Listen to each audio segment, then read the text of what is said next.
Математика сабағымызды бастайық. Бүгінгі сабағымыздың тақырыбы математикалық наурыз деп аталады. Бұл сабақта сен сандарды қосу, азайту, салыстыру дағдыларын бекітесің. Теңдеуді шешу дағдысын жетілдіресің.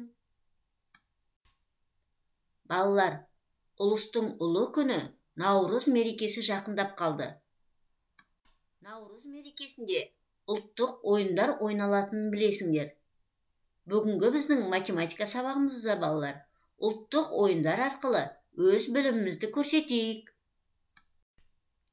Бірінші тапсырма бәйге. Мысалдарды шығарып, қарсыласыңнан оз. Яғни мына мысалдарды жарысайық шығару арқылы. Бұл жерде балалар жақшасыз амалдар берілген. Жақсасыз амалдарды біз ретімен орындаймыз. Мысалы, А нұсқасына қарайық.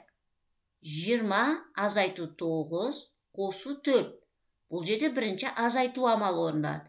Яғни 20-дан 9 азайтамыз 11, 11-ге 4 қоссақ 15. Яғни бірінші өрнектің мәні 15-ге тең екен. Осылай мысалдарды шығарайық.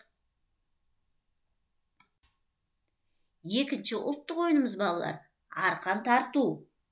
Арқан тартуға бізге өрнектерге салыстыру белгілерін қойып шығуымыз керек екен. Санды өрнектер берілген. Санды өрнектерді салыстыруды біз өтіп кеткенбіз. Санды өрнектерді салыстыру үшін алдымен өрнектің мәндерін тауып алып, мәндерін салыстырамыз. А нұсқасына қарайық. 5 пен 12-нің қосындысы 17-ге тең. Ал 18 пен 3-тің айырмасы 15-ге тең. 17 артық па, 15 артық па? Әрине 17 артық. 17 артық 15-тен болады.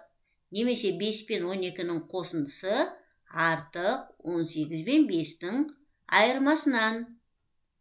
Тапсырмаларды ары қарай жалғастырайық. Келесі ойынымыз балалар, алтыбақан екен. Алтыбақан ойында бізге мынандай теңдеулер беріліпті. X пен 7-нің қосындысы 19-ға тең, Y пен 16-ның айырмасы 4-ке тең. Теңдеу шешуді білеміз балалар. Теңдеу шешетін кезде ережені еске түсіреміз. Белгісіз қосылғышты қалай табамыз? Белгісіз азайғышты қалай табамыз? Ереже арқылы теңдеулерді шешейік. Жарайсыңдар балалар.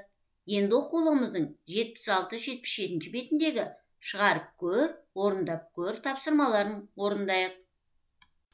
Ал жұмыс дәптеріміздің 73-74 беттеріндегі тапсырмаларды өз бетіңше орында. Өздеріңді мынандай смайликтер арқылы бағала.